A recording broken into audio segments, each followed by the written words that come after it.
चलो division throw pen दो ना।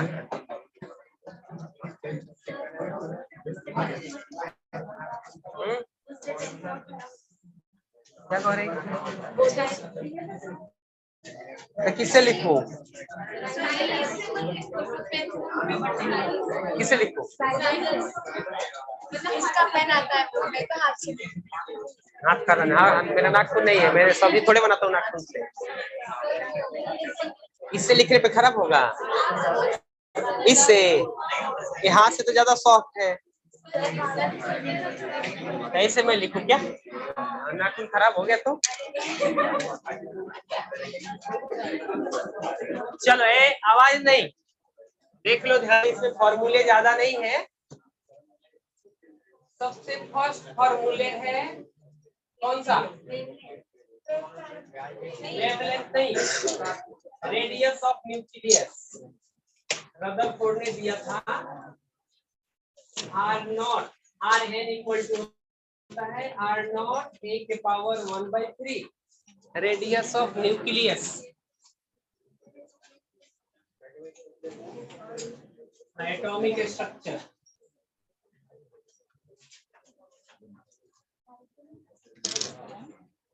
करो ना, व्हाइट बोर्ड करो ना।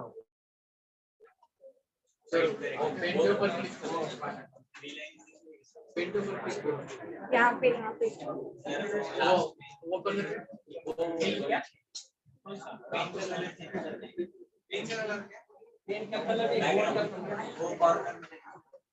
दिख ही नहीं रहा है।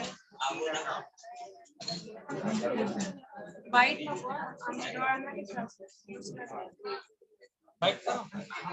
वाइट में सर तो दूसरा कलर करो। नहीं ब्लैक नहीं इधर से दिखता नहीं। ए ओ इधर से कौन सा यार?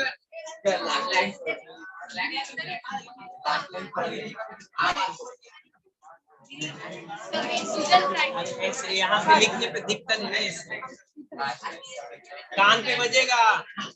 मुंह बंद करो, नहीं तो नीचे से जूता लेके आना पड़ेगा। चल ठीक है,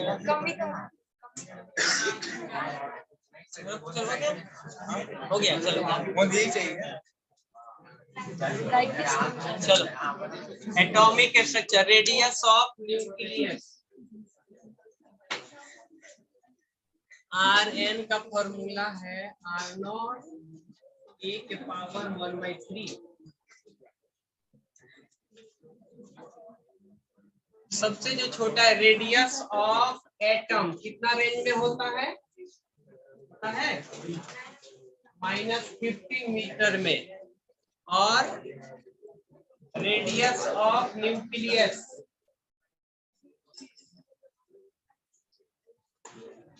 तो लिखो, फास्ट लिख लिया। आर नॉट वही है, इनिशियल वैल्यू है 10 टू द पावर -15 के आसपास।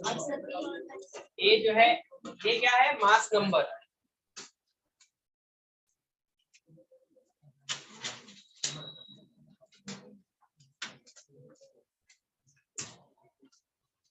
ओके लिख ली क्या?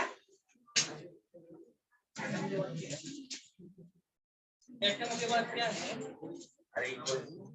एप्रॉक्स साइन है मास ये ना।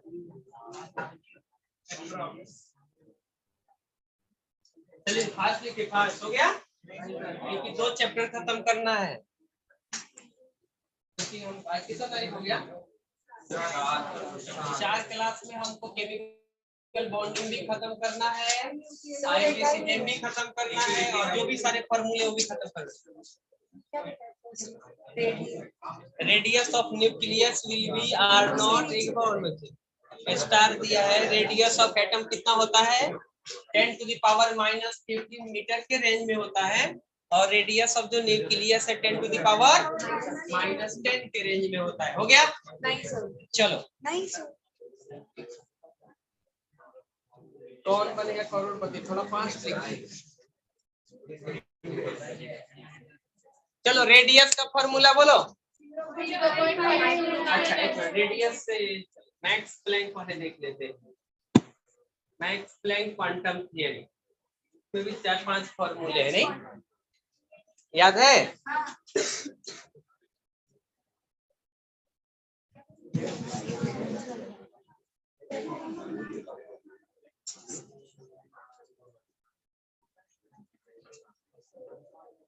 पहला फॉर्मूला क्या होता है?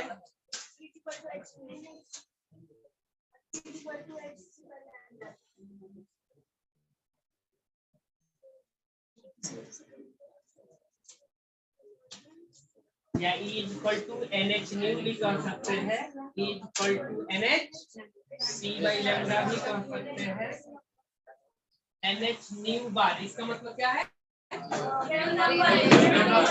Number sir C new number, lambda को 1 अपन C आएगा ना इसके अंदर। लिख दिया। पावर क्या होता है? पावर जो होता है E बाई टाइम होता है, तो एनर्जी क्या हो जाएगा? P into T।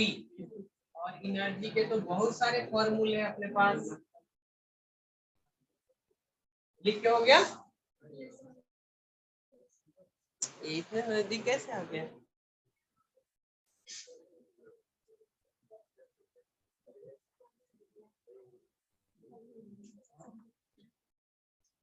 पड़ोसी क्या कर रहे हैं? लिख रहे हैं, मस्ती कर रहे हैं?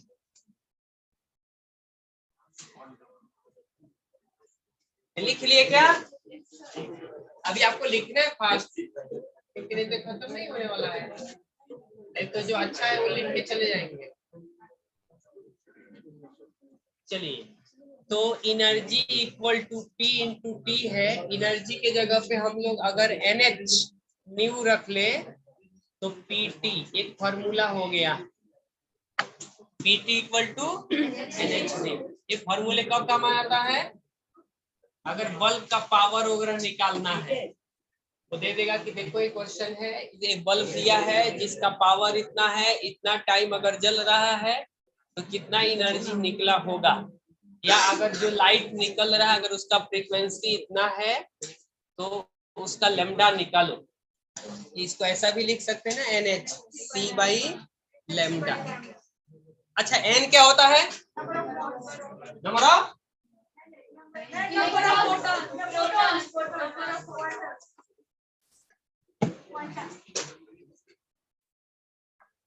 फोटोन और क्वांटा में डिफरेंस क्या है? सेम होता है। बंच ऑफ लाइट को क्या कहता है? क्वांटा। और जब वो एनर्जी जो है लाइट होता है तो उसको कहता है फोटोन। बंच ऑफ लाइट को है क्या डिस्कशन है? बंच ऑफ लाइट को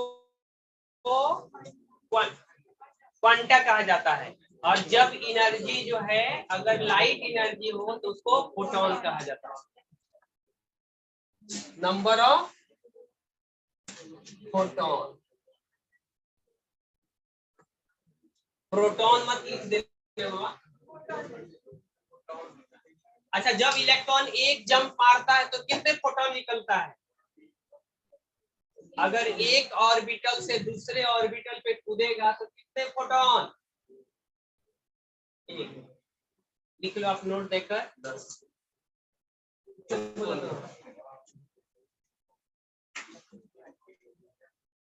बोला था? 10 में से 10 लिखा है। देखो, in only one jump, one photon is released.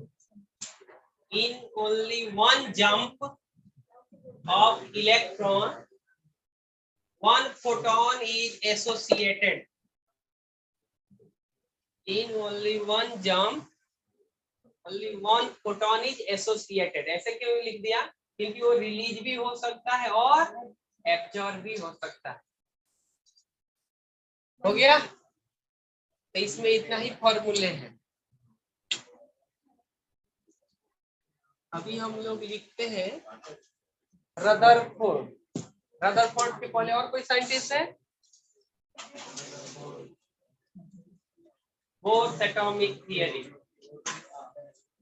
नहीं है, रदरफोर्ड। हाँ, बोर्स के बाद रदरफोर्ड लिखा जाता है। बोर्स, बोर्स ने क्या फॉर्मूला दिया था? mvr इक्वल टू लिखो एंगुलर मोमेंटम।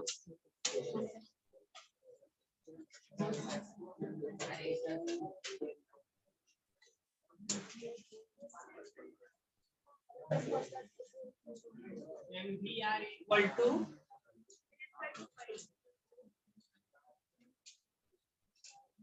इसके अलावा उन्होंने एक और फॉर्मूला दिया हुआ था, AZE square by R square by mv square by R. Electron जो है उसी ऑर्बिट में घूम सकता है जिस ऑर्बिट में centrifugal force is equal to centrifugal force. नहीं, वहीं से तो सारा उसका फॉर्मूला आता है, AZE square by R square mv square by are.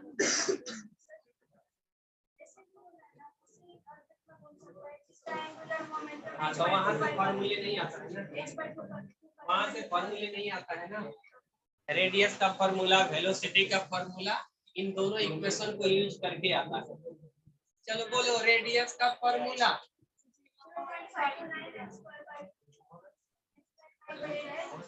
इधर क्या रहेगा? यूनिट। वेलोसिटी का फॉर्मूला 8 जेड बाई मीटर पर सेकेंड। हो गया लिख के?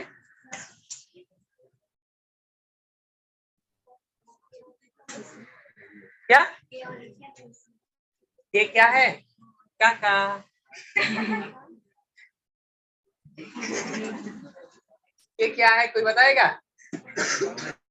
कांस्टेंट है। और तब बोलो ना कौन सा कांस्टेंट? उसके का वैल्यू है 1/4 पाई एप्सिलॉन नॉट। अब बोले एप्सिलॉन नॉट क्या होता है? 8.89 into 10 to the power -12 F by metre. अब बोलो F क्या होता है? Faraday 96500 coulomb. वो फिजिक्स का कहानी है। E जो है चार्ज ऑफ इलेक्ट्रॉन। E क्या है? Metre per second. Z by N unit है metre per second. N square by Z A naught. इसमें सब लिखो क्या? इसका नोटेशन नहीं पता?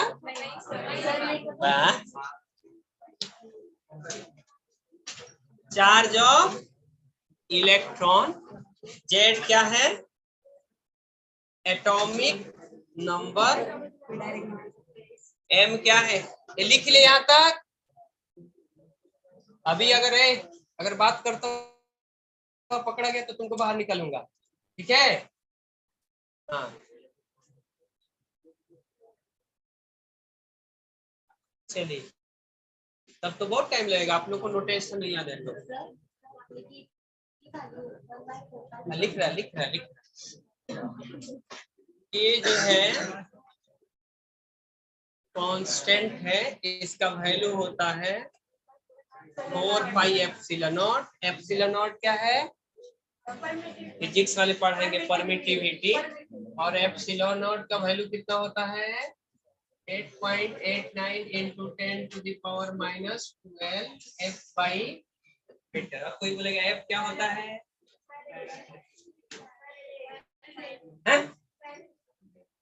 Faraday 96500 coulomb. तो फिजिक्स वाले बताएंगे, टेंशन नहीं। M क्या है?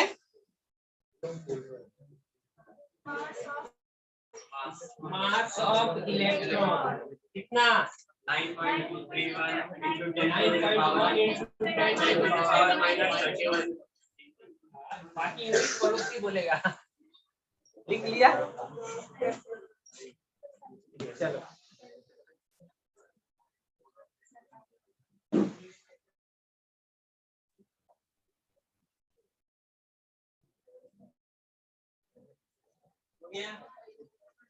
चार्ज ऑफ इलेक्ट्रॉन कितना होता है? 1.60 इलेक्ट्रॉन 1.67 चाहिए क्या आपको? हाँ चाहिए, लाओ।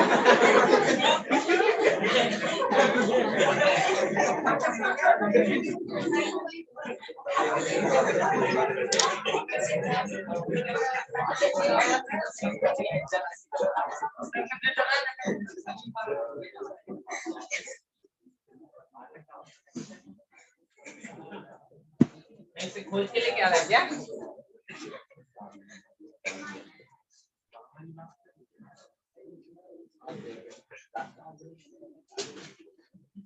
ये माइनस साइन है।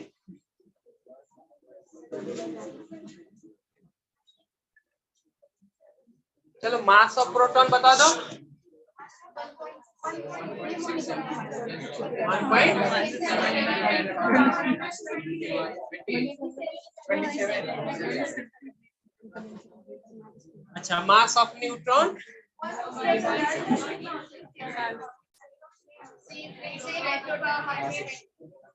672, प्रोटॉन का इधर 675।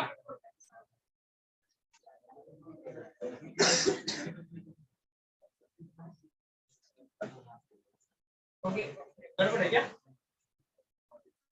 लिख लिए?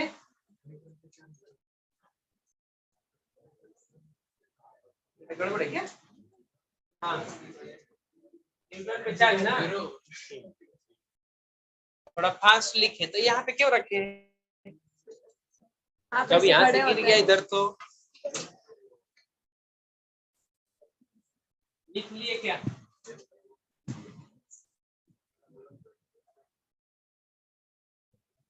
क्या बोल रहा है?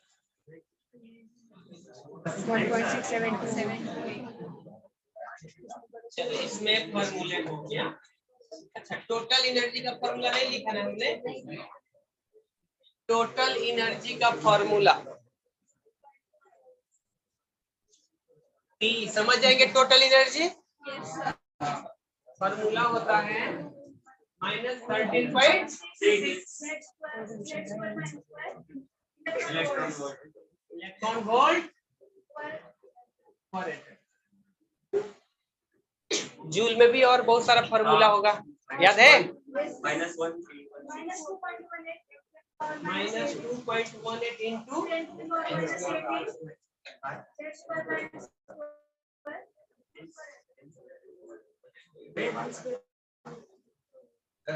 बोलो ना, n²। ये क्या? किलो जूल पर इसको बदल सकते हैं। किलो जूल में है? ये जूल में कर सकते हैं ना, कुछ भी कुछ भी किया जा सकता है। लिख लिए? चलो बोलो काइनेटिक एनर्जी का फॉर्मूला।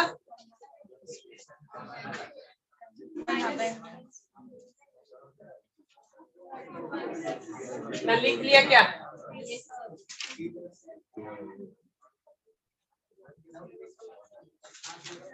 देखो ध्यान से इधर, total energy equal to kinetic energy equal to minus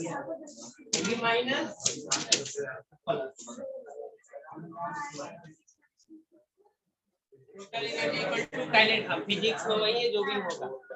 इसके अलावा 12th में फिजिक्स में फिर से पढ़ाया जाएगा मॉडर्न फिजिक्स में, इधर भूल जाना ताकि फिर से पढ़ना पड़ेगा।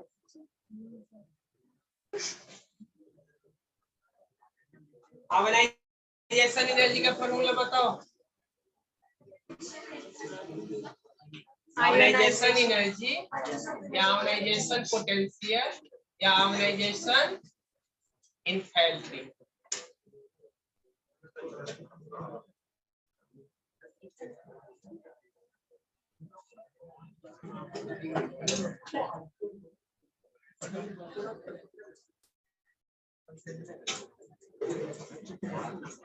बहुत बेचना है।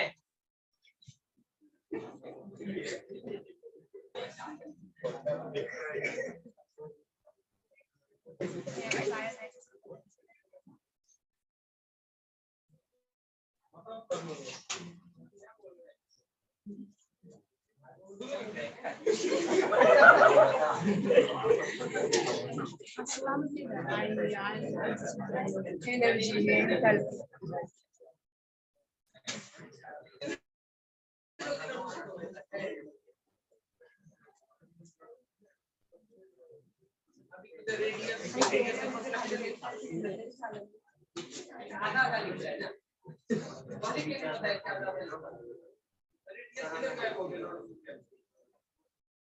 आ जाएगा।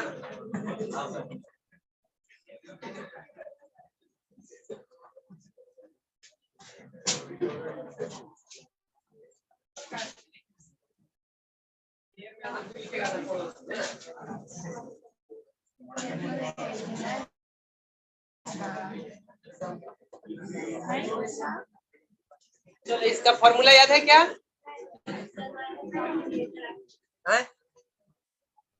Minus of electron affinity minus of electron affinity क्या है? फॉर्मूले बोल रहा है। आयोनाइजेशन एनर्जी का फॉर्मूला होता है मोड ऑफ टोटल एनर्जी। तो टोटल एनर्जी का फॉर्मूला पता है, उसका मोड ले लो। आयोनाइजेशन एनर्जी का आयोनाइजेशन एनर्जी तो इधर भी पढ़ना है ना। आयोनाइजेशन एनर्जी क्या होता है? Removal of electron from an isolated gaseous atom. हाँ? Amount of energy required to remove electron from an isolated gaseous atom. Outermost valence shell of an isolated gaseous atom. आधा बोल रहा है, लिख लिए।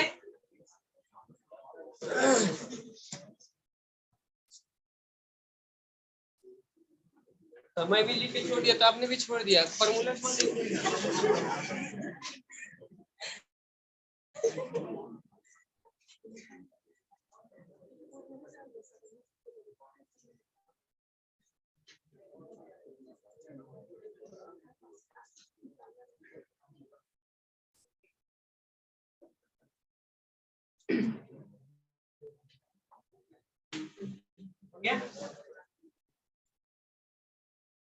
क्वेश्चन यहाँ से बहुत अच्छा पूछा जाता है। पूछा जाता है कि अगर किसी इलेक्ट्रॉन को थर्ड ऑर्बिट से निकाला गया तो उसकी आयोनाइजेशन एनर्जी कितनी हो जाएगी?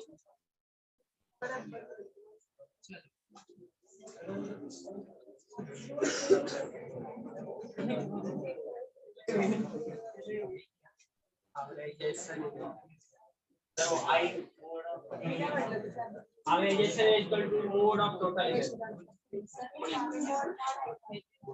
Mode is तो है, मतलब इसका मैग्नीट्यूड से मोड मतलब ऑलवेज पॉजिटिव है। इधर मोड थोड़े आएगा, मोड का मतलब है पॉजिटिव, इसलिए मोड हटा दिए ना। एक्सपेरिमेंट कर रहे हैं क्या?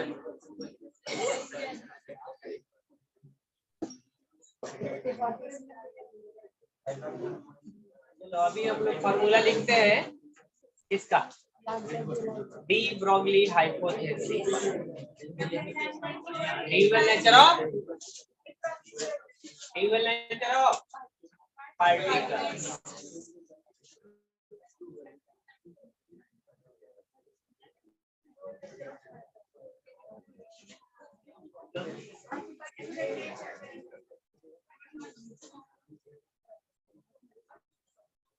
उसके अंदर फॉर्मूला बनता है lambda equal to h by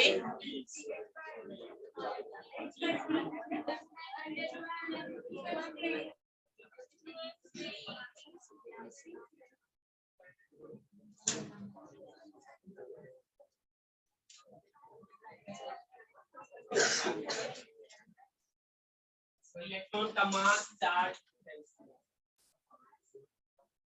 lambda निकालना हो लेमडा लेमडा। चलो पी क्या है? मोमेंटम। और ये क्या है? एम क्या है? मास। अगर आइदर इलेक्ट्रॉन का हो सकता है, प्रोटॉन का हो सकता है, कोई भी ऑब्जेक्ट का। एम क्या है? मास। क्यू क्या है? चार्ज। बी क्या है? वेलोसिटी या volume, voltage, potential.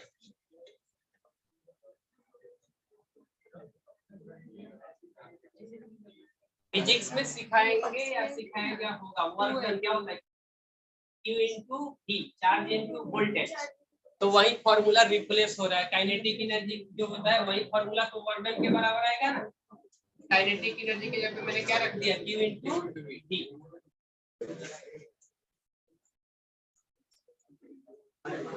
Charge into voltage है, वॉल्यूम नहीं है, वेलोसिटी नहीं है। एम जो है मास है। और यहाँ पे भी क्या है?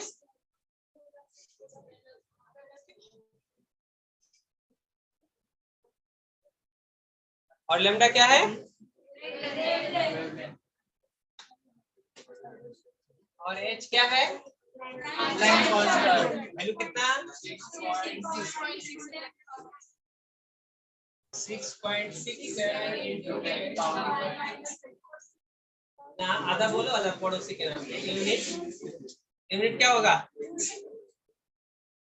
Joule second.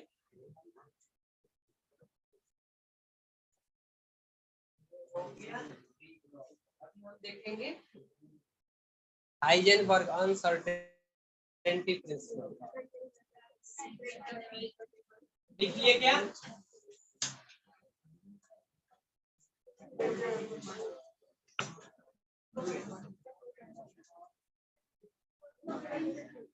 लिख लिए क्या?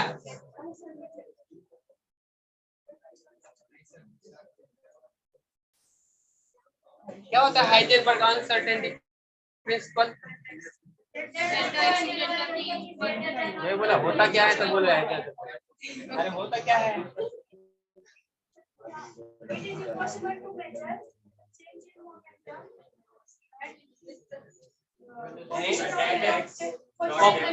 हाँ, पोजीशन एंड वेलोसिटी या position and momentum at a time of a fast moving object. Electron की वेलोसिटी कितनी होती है? इलेक्ट्रॉन की वेलोसिटी कितनी होती है? 2 into 10 to the power 6।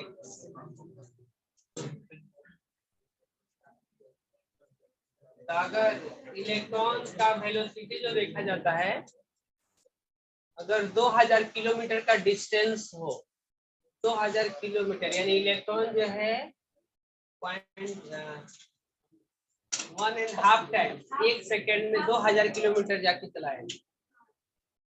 निकालो ना घर पे जाके। ये जो इलेक्ट्रॉन का वेलोसिटी है, याद कैसे रहेगा? लाइट के वेलोसिटी से 10 गुना कम है। लाइट का वेलोसिटी उसमें से 10 कम कर दो, अप्रॉक्स आता है data 2 into 10 to the power 6 metre per second. तो अगर कोई पार्टिकल बहुत हाई वेलोसिटी, अभी देखो उसमें क्या बोलते हैं उसको?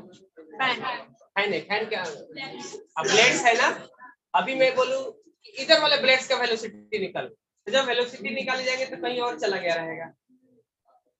बोलेंगे पोजीशन बताओ, तो जब पोजीशन बताएंगे तो वेलोसिटी कहीं और ही होगा। तो जो फास्ट मूविंग ऑब्जेक्ट है उसका एक ही टाइम पे वेलोसिटी और मोमेंटम निकालना पॉसिबल नहीं है। तो बोलते हैं हाइजेनबर्ग या हिल्सबर्ग अनसर्टेनिटी प्रिंसिपल। आराम फरमा रहे क्या? देखो क्या है फॉर्मूला?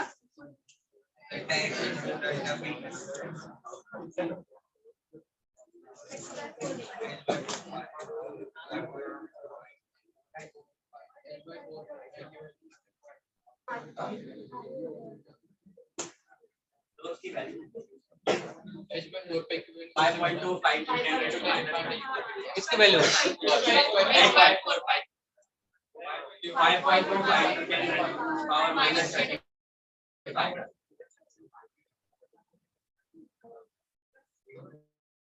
हो गया?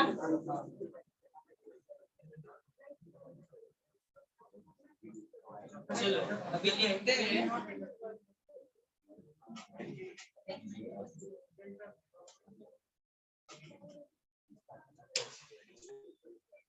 क्वांटम थियरी का अंदर फॉर्मूला क्या है? कितने क्वांटम नंबर होते हैं? 4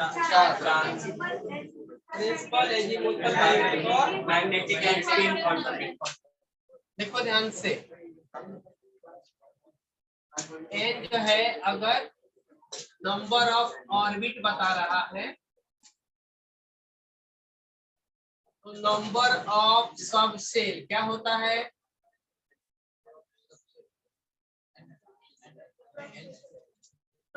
नंबर ऑफ सब सेल क्या होता है? सब सेल कितना है? फर्स्ट ऑर्बिट के अंदर कितने सब सेल? एक। सेकेंड ऑर्बिट के अंदर, थर्ड के अंदर, फोर्थ के अंदर, फाइव के अंदर, बाकी बचा ये बचेगा SPDFG और 6 के अंदर एक्चुअली अगर ऐसा लिखा है स्टेटमेंट, अगर डिस्कवरी हुआ तो फिफ्थ जो है सब सेल कौन सा आएगा? डी, और 6 कौन सा आएगा? एस आएगा। लेकिन डिस्कवरी नहीं अभी हुआ है। क्यों? क्योंकि एफ के बारे में किसी को नॉलेज नहीं है। एफ जो ऑर्बिटल है उसका शेप कैसा होता है? एस का एस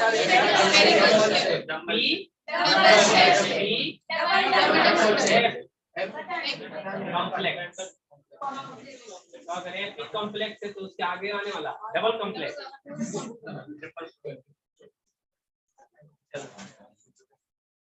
नंबर ऑफ ऑर्बिटल बता दो।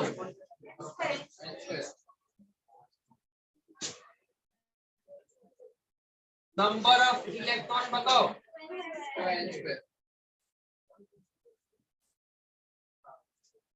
हो गया?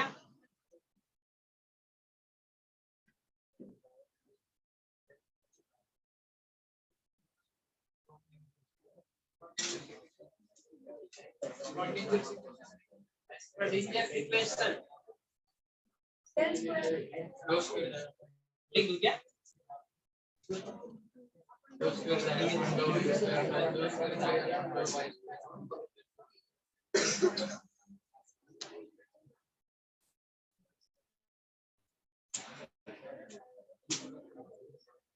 एक मिनट पहले इसको खत्म कर ले।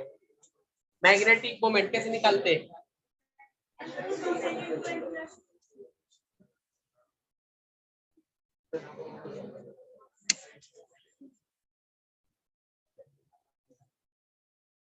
मैग्नेटिक मोमेंट का फॉर्मूला क्या होता है? और मैग्नेटॉन, मैग्नेटॉन। एन क्या है?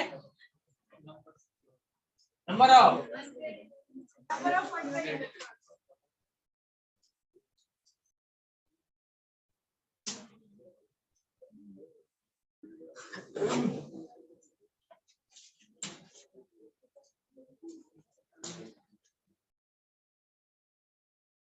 स्पिन एंगुलर मोमेंटम का फॉर्मूला बोलो। एस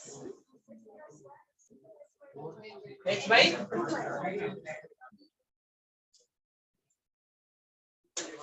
एस क्या होता है?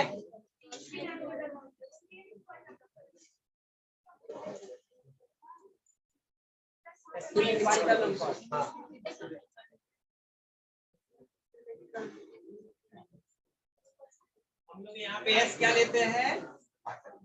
Always positive. नहीं तो माइनस लेंगे तो इमेजिनरी हो जाएगा। लिख लिया? रूट 5 है ना? एस 5 नहीं है। Now take time.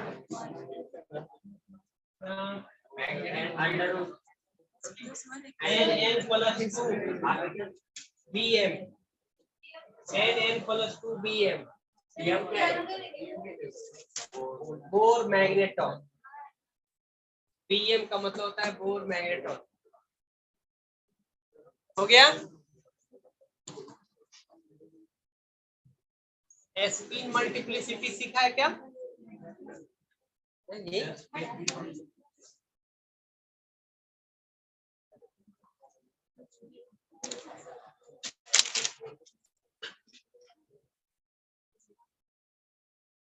इसका फॉर्मूला होता है 2s + 1, जहाँ पे s है टोटल स्पिन ऑफ इलेक्ट्रॉन।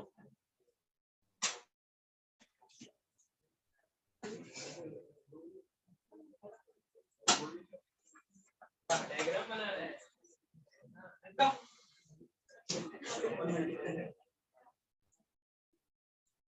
देखो कितना अच्छा डायग्राम बना रहा है।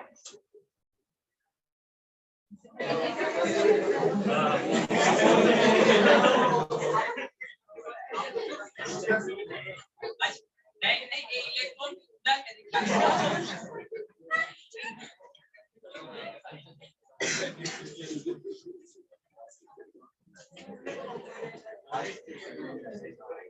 इलेक्ट्रॉन ऐसे लिख रहा है, ऐसे लिख रहा है।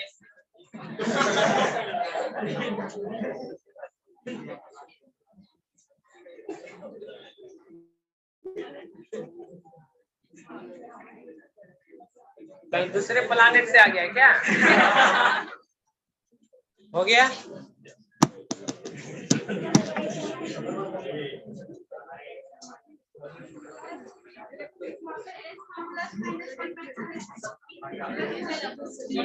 देखो इधर इधर एस का मतलब क्या है? अगर ऐसा इलेक्ट्रॉन भरा गया है कहीं पे, तो इस एस का मतलब इसको एसएम कहते हैं, और इस एस का मतलब है इसका वैल्यू हाफ प्लस हाफ, कितना 1। होल्स रूल ने बोला था कि इलेक्ट्रॉन को हमको वैसे भरना चाहिए ताकि उसका स्पिन मल्टीप्लिसिटी मैक्सिमम हो। वही है ये फॉर्मूला स्पिन मल्टीप्लिसिटी होने का। अगर किसी ने पेयर्ड में कर दिया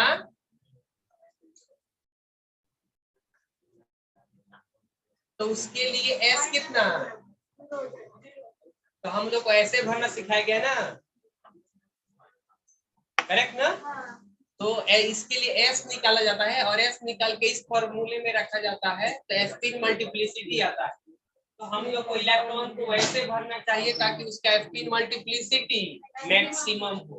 तो ऐसे भरेंगे तो रॉन्ग हो जाएगा, इसलिए पहले हम लोग को पैरेलल भरना पड़ता है और फिर से उसका क्या पेयरिंग करवाना पड़ता है।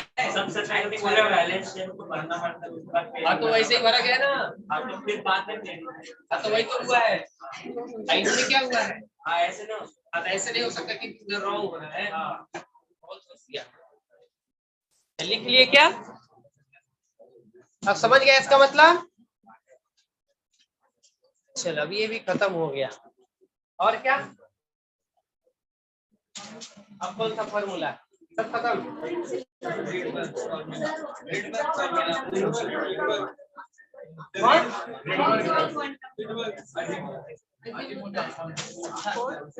क्वांटम नंबर वो भी निकालना बताओ। हाँ रेडबर्ग बहुत अच्छा। देखो ध्यान से इधर, अगर नंबर ऑफ ऑर्बिट, अगर number of principal quantum number अगर n हो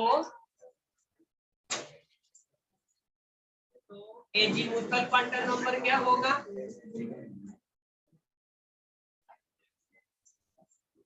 बोलो 0 to n-1। जितना प्रिंसिपल क्वांटम नंबर होता है उससे एक कम होता है कौन सा? Azimuthal quantum number. और इसको किससे डिनोट किया जाता है? एल से।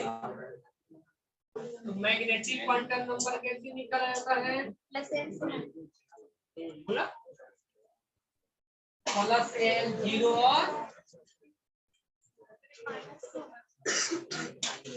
प्लस एल 0 माइनस एल या माइनस एल 0 प्लस एल, दोनों वैलिड है।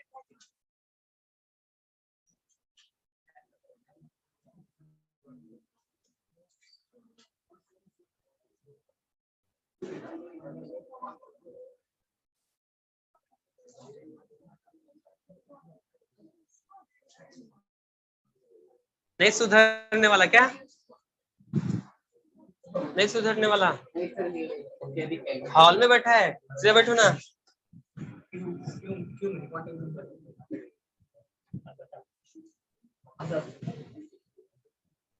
बहुत टैलेंटेड है ना? हाँ, वो बचपन से ही वैसा है। हाँ,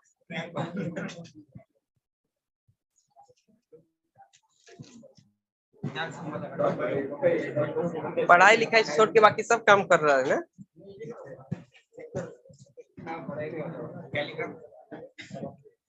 ये सेकेंडरी काम है, नहीं प्राइमरी काम क्या है? खेलना कूदना।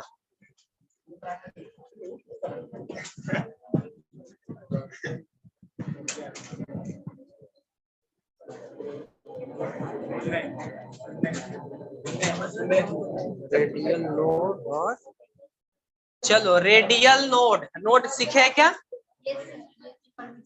रेडियल नोड का फॉर्मूला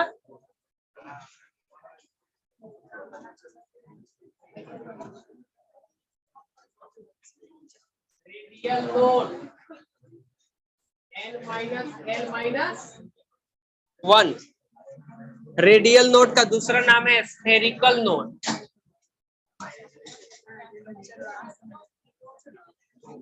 इसी का नाम है नोडल सरफेस।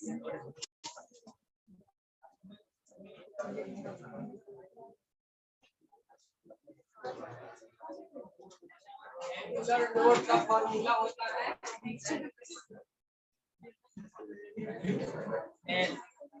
एंगुलर नोड का दूसरा नाम है नोडल प्लेन।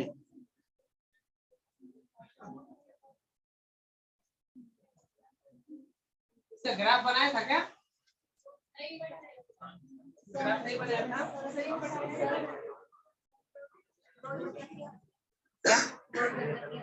नोड, हाँ रीजन,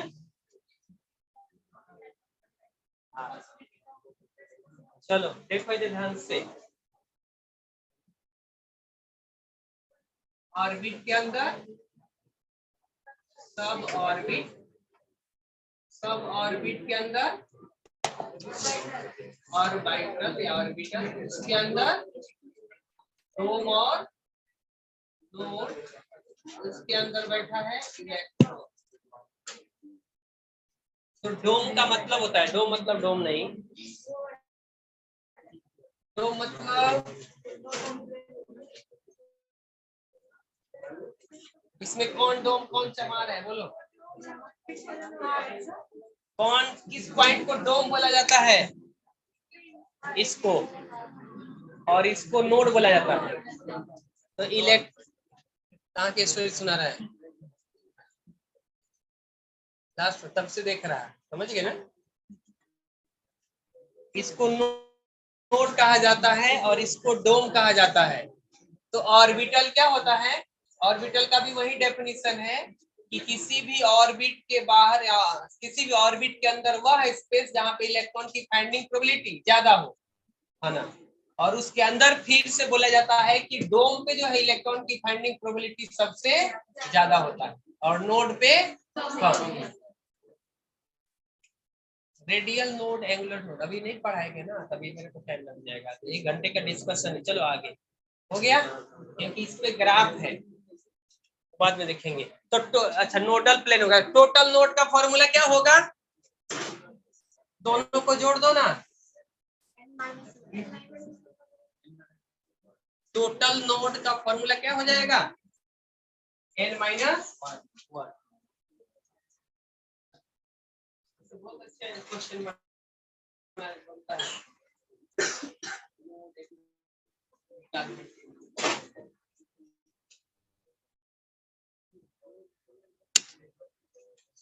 और कौन सा पढ़ोगे?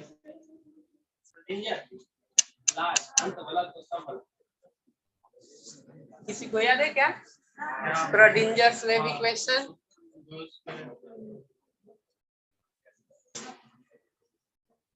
कैसे लिखते?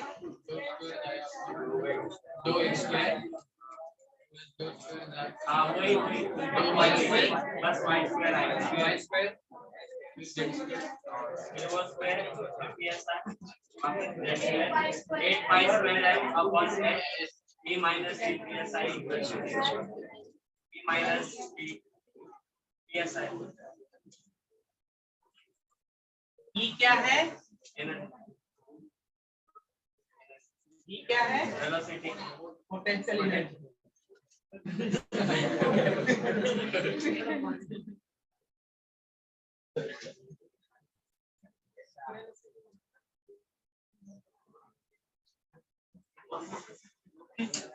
बस चलो हो गया खत्म। क्या? अच्छा रेड।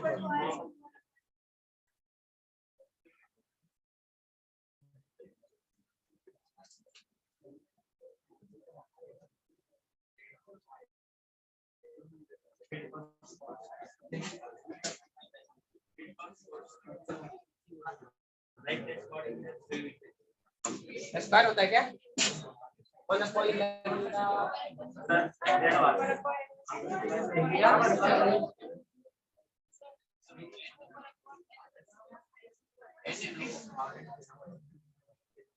हाँ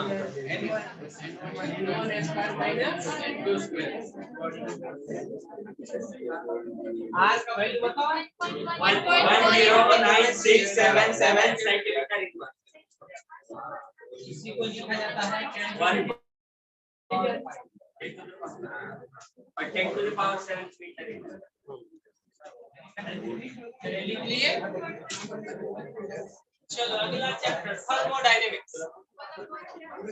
1 upon lambda is equal to r z square 1 upon n1 square minus 1 upon n2 square।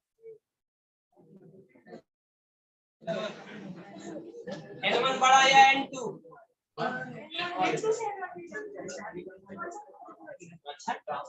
अच्छा कोई सा भी रख लेंगे तो नेगेटिव आ जाएगा लैम्डा। n2 क्योंकि ये ज्यादा होगा तो इधर जाएगा मैक्स माइनस में। अरे किधर से भी जंप करे उससे क्या मतलब है? n2 ग्रेटर देन हो गया।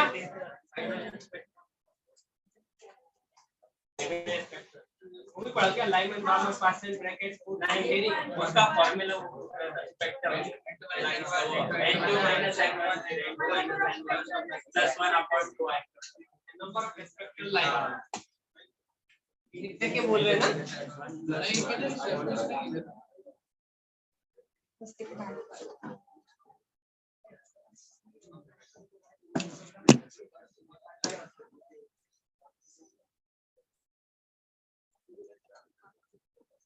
प्लस होता है ना?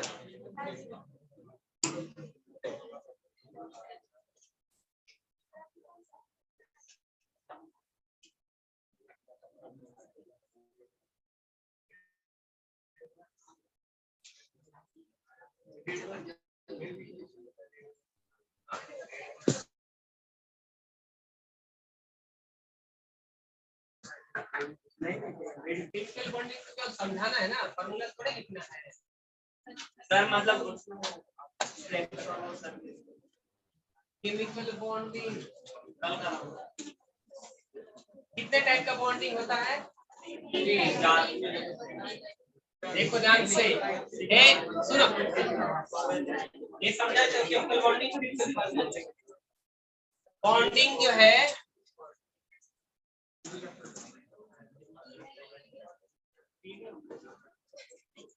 बॉन्डिंग जो है दो टाइप का होता है, bond between atoms and bond between molecules.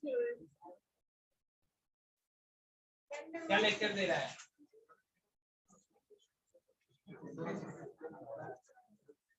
बैठो ना। Bond between atoms, bond between molecules. Bond between atoms 4 type का होता है। Ionic bond, covalent bond, coordinate bond और hydrogen bond, metallic bond. 4 type का। मॉलिक्यूलर बॉन्ड 2 टाइप का होता है, हाइड्रोजन बॉन्ड और van der Waals. Hydrogen bond 2 type का होता है, इंटरमॉलिक्यूलर एंड इंट्रामॉलिक्यूलर। और इंटरमॉलिक्यूलर 2 टाइप का होता है, बिटवीन होमोमॉलिक्यूल एंड हेटेरोमॉलिक्यूल। कितने हो गया? वैन डर वाल जो फोर्स ऑफ अट्रैक्शन कहिए, या वैन डर वाल फोर्स ऑफ इंटरेक्शन कहिए, या वैन डर वाल बॉन्ड कहिए, बात है की बॉन्ड होता है, फोर्स होता है, इंटरेक्शन होता है, अट्रैक्शन होता है, एक ही अलग अलग जैसा नाम होता है। इसके अंदर सीखा होगा ion dipole interaction, dipole interaction, ion induced dipole attraction, London force, dispersion force और induced dipole interaction.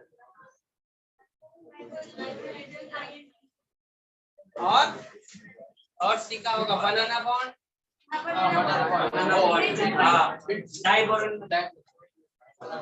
Odd electron bond, back bonding.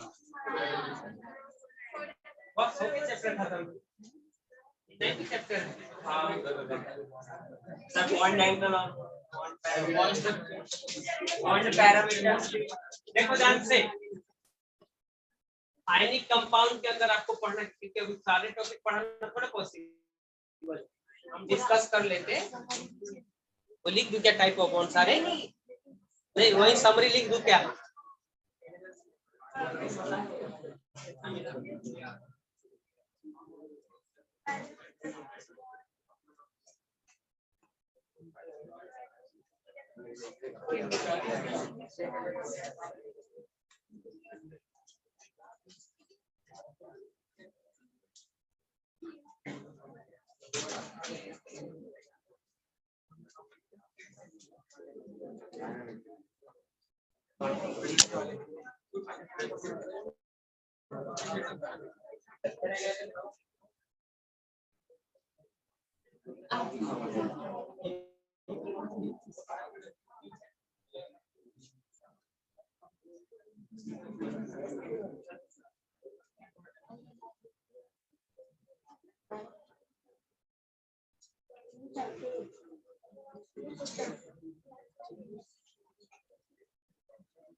Covalent bond के अंदर एक और पढ़ा जाता है, कोवैलेंट नेटवर्क बॉन्ड।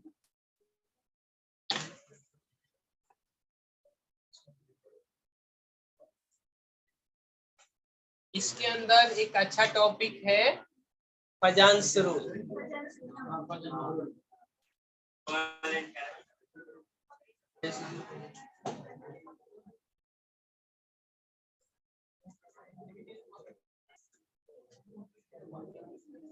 कोवैलेंट के अंदर पढ़ना है लेविस एस्पर बॉन्ड एंगल, सबसे बड़ा यही है, हाइब्रिडाइजेशन,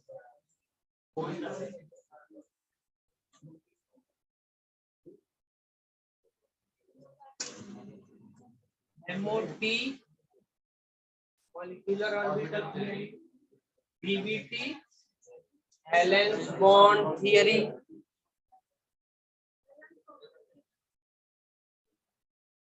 इसी के अंदर पढ़ना है डाइपोल मोमेंट,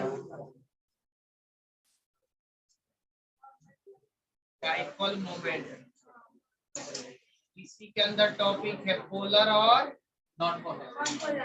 नॉन पोलर इसी के अंदर हमको पढ़ना है शेप, नहीं bond pair electron, non pair electron, hybridisation, shape, geometry, bond angle, shape,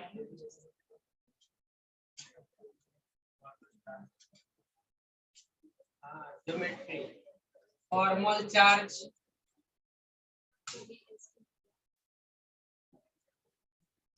formal charge, resonance,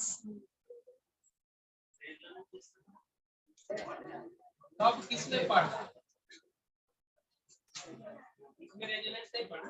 नहीं, यूएसए पढ़ा है। इधर भी इसका रेजोनेंस क्या? एमओटी कोवेलेंट बॉन्ड के अंदर ही देखा जाता है। पैरामैग्नेटिक, डायमैग्नेटिक, बीबीटी इधर गया,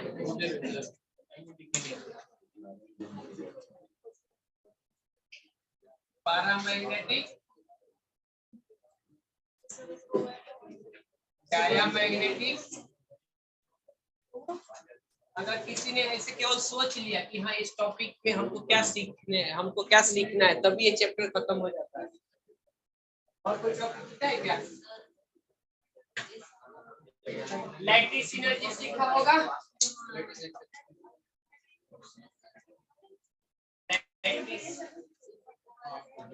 और सब कोवेलेंट बॉन्ड के अंदर ही सीखना है।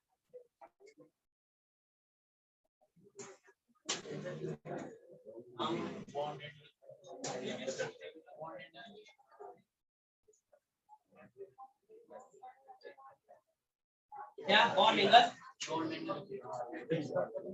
एनर्जी को ही बाइंडिंग एनर्जी करते हैं। हाइड्रेशन एनर्जी नहीं,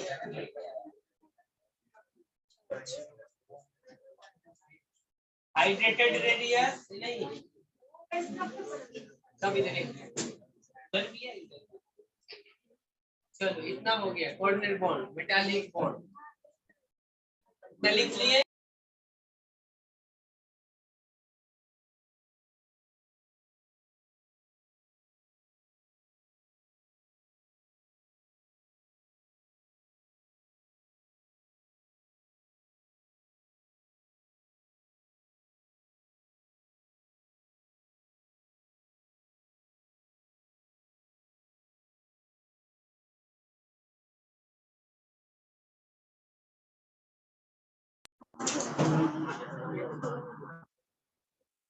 हो गया। अभी आपको क्या करना है, जैसे डिवीजन करना है आयनिक बॉन्ड, कैटायन और एनायन के बीच बनने वाले बॉन्ड को आयनिक बॉन्ड कहते हैं। आयनिक बॉन्ड बनने का कॉज, आयनिक बॉन्ड तभी बनता है आपको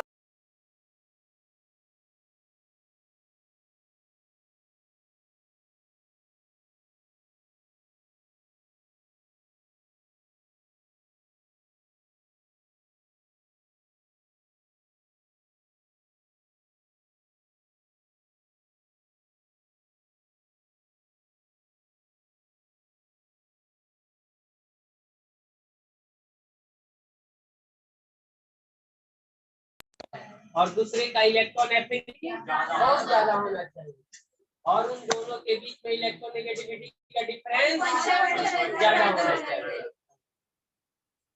1.7 से ज्यादा होना चाहिए। ये हो गया आयनिक बॉन्ड। बस अभी आयनिक बॉन्ड के अंदर गड़बड़ का क्या हुआ है, फजांस रूल आया है। ये कुछ दलबदलू लोग होते हैं। LiCl बॉन्ड बना है आयनिक, नेचर है कोवेलेंट। वैसे कंपाउंड का इधर देखना पड़ता है। अब क्वेश्चन पूछा जाता है कि जैसे LiCl हो गया, NaCl हो गया, MgCl2 हो गया, यहाँ से क्वेश्चन पूछा जाता है कि बताओ इसमें कौन ज्यादा आयनिक है या कौन ज्यादा कोवेलेंट है। इसका रूल पता है? रुको कैटायन द्वारा इलेक्ट्रॉन रिलीज कर, कैटायन द्वारा जो नेगेटिवली चार्ज आयन के इलेक्ट्रॉन को जो खींचने का पावर है उसको क्या कहते हैं? Polarising power. जितने ज्यादा पोलराइजिंग पावर होगा कोवेलेंट कैरेक्टर उतना ही ज्यादा होता है। ज्यादा इलेक्ट्रॉन जो खींचा है, देखो पीरियोडिक टेबल में कैसा है, अब पूरे लिख दूं क्या तब समझो क्या? ये भी लिख दूं क्या मोलिक्यूलर वाला, ताकि मैं उसके आगे समझा दूंगा सब। मॉलिक्यूलर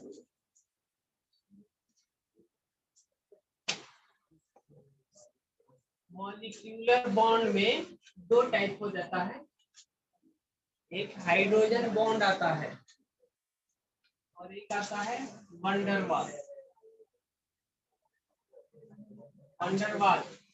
आप इसको बॉन्ड कहिए या फोर्स कहिए या अट्रैक्शन कहिए या इंटरैक्शन।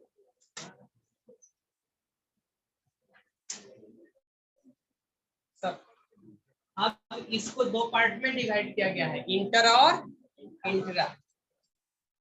इंटरमॉलिक्यूलर हाइड्रोजन बॉन्ड,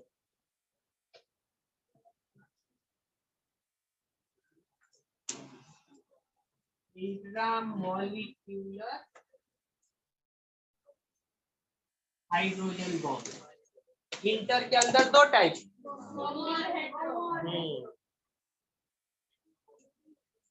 नको क्या नको, होमोमॉलिक्यूलर हाइड्रोजन बॉन्ड, होमो intermolecular hydrogen bond.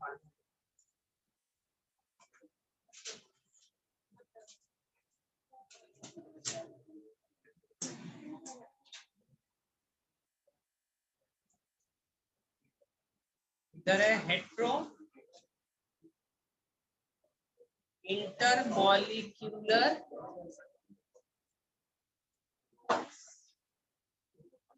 Hydrogen bond निकालने का फॉर्मूला पता है?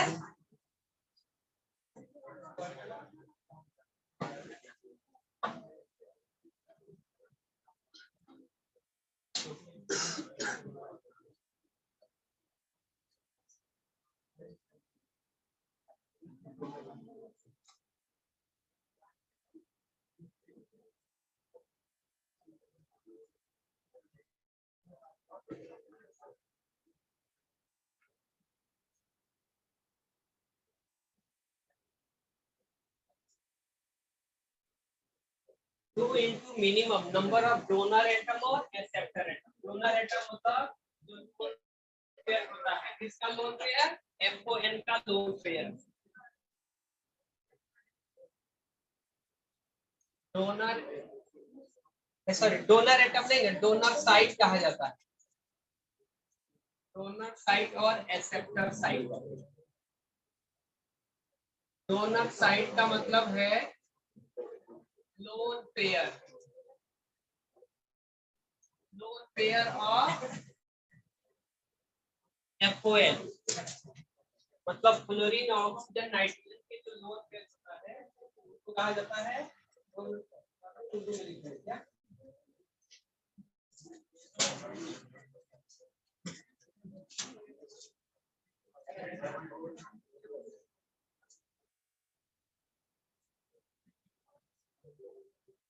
एक्सेप्टर साइट का मतलब नंबर ऑफ हाइड्रोजन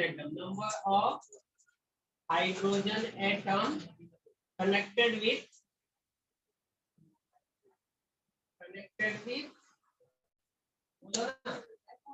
FON। केवल FON से जुड़ा हुआ हाइड्रोजन ही काउंट होता है।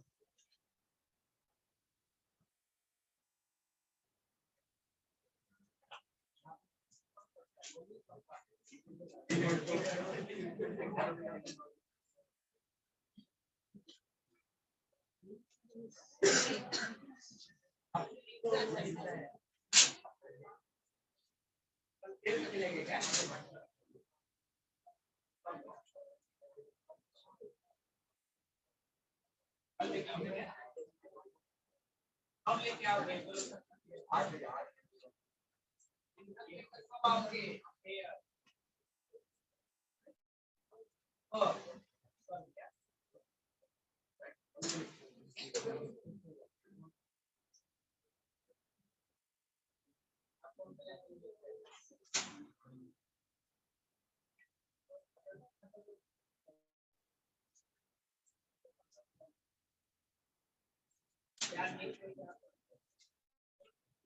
ठीक है,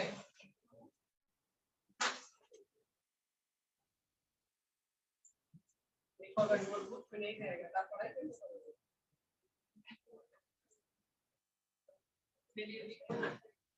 हो गया, चलिए। बॉइलिंग पॉइंट इंटर वाले का ज्यादा होता है कि इंटर वाले का?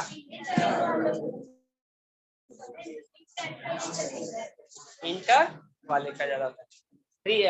वेपर प्रेशर किसका ज्यादा होता है, इंटर या इंट्रा? नहीं समझ रहे? चलिए अभी देखिए मॉलिक्यूलर का टाइप।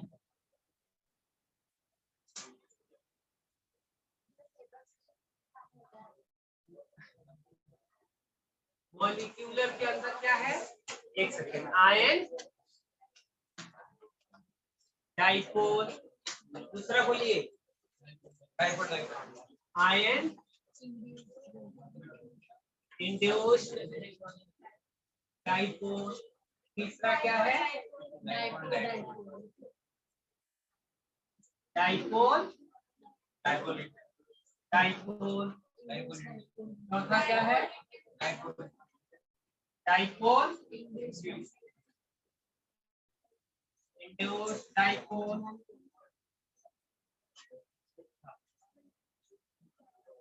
पांचवा कैसा है, इंड्यूस्ड डाइपोल, इंड्यूस्ड डाइपोल। इसका दूसरा नाम क्या है,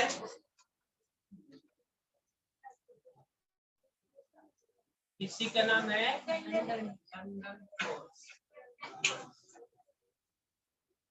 लंदन फोर्स। क्या बोलते हैं,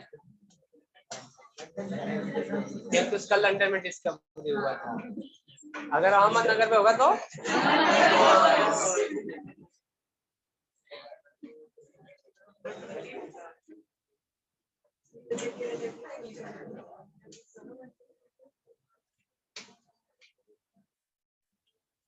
सबसे वीकेस्ट है पूरी केमिस्ट्री के अंदर,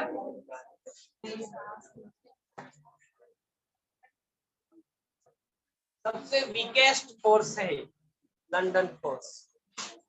अच्छा किसके किसके बीच होता है समझता है ना, जैसा नाम वैसा, आयन और पोलर, आयन और पोलर, आयन और non polar, polar polar, polar non polar, non polar non polar.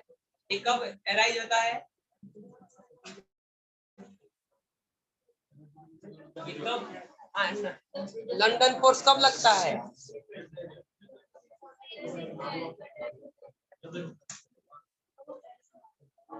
चलो इसका रीजन दिया हुआ है। सपोज नॉन पोलर मॉलिक्यूल है जैसे Cl2 है तो उस पर तो कोई चार्ज नहीं आएगा ना। अगर किसी इन्वायरमेंटल कंडीशन के चलते अगर इधर प्लस प्लस प्लस आ जाएगा तो इधर माइनस में, कोई इन्वायरमेंटल कंडीशन क्या है, लाइटनिंग। जब लाइटनिंग होता है तो नॉन पोलर भी पोलर काम करता है, और जैसे ही इसके बगल में नॉन पोलर आएगा तो इधर प्लस है तो इधर कुछ क्या हो जाएगा, माइनस, इधर प्लस। ये नॉन पोलर था, बाद में इंड्यूस पोलर हुआ है, और इसके कांटेक्ट में जब Cl2 आया है तो ये भी इंड्यूस हो गया है। इससे इसका नाम क्या है, induce dipole, induce dipole effect. ये हो गया, लिख लिए। और पढ़ेंगे बनाना बॉन्ड ना, बनाना बॉन्ड और ऑड इलेक्ट्रॉन बॉन्ड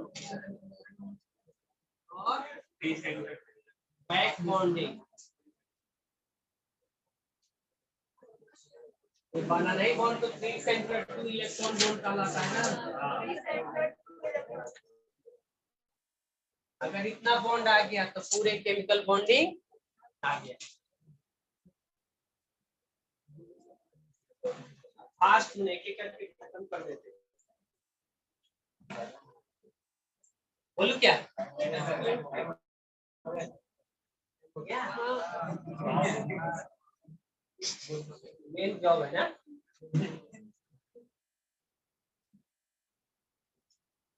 तो आयनिक बॉन्ड उसी एटम के बीच में बनता है इसका कंडीशनिंग है। एक आयोनाइजेशन कम होना चाहिए, दूसरे का इलेक्ट्रॉन एफिनिटी ज्यादा होना चाहिए। उन दोनों के बीच में इलेक्ट्रोनेगेटिविटी का डिफरेंस ज्यादा करेक्ट। और उसके अंदर कोवेलेंट कैरेक्टर आता है। तो फजांस रूल देखा जाता है। फजांस रूल में दो केस है।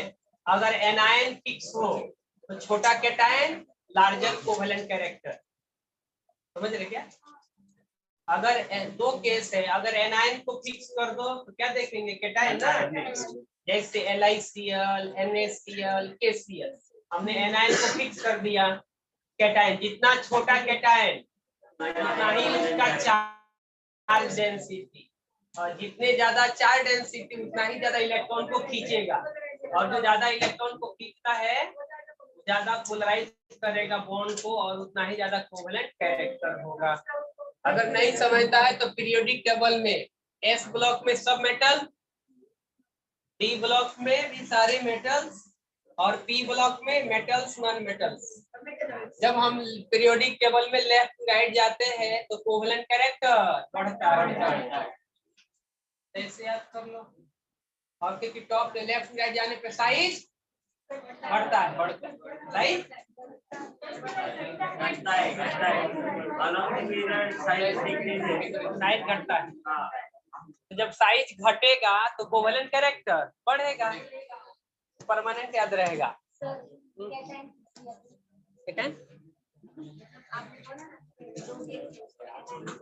हाँ, अगर अभी पहले एनायन फिक्स किया, अगर कैटायन फिक्स है तो larger is the size of anion, larger will be covalent character.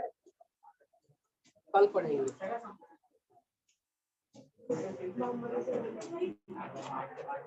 तो फॉर्मूले याद करके आइए, कल थर्मोडायनेमिक्स और केमिकल बॉन्डिंग सब खत्म हो जाएगा।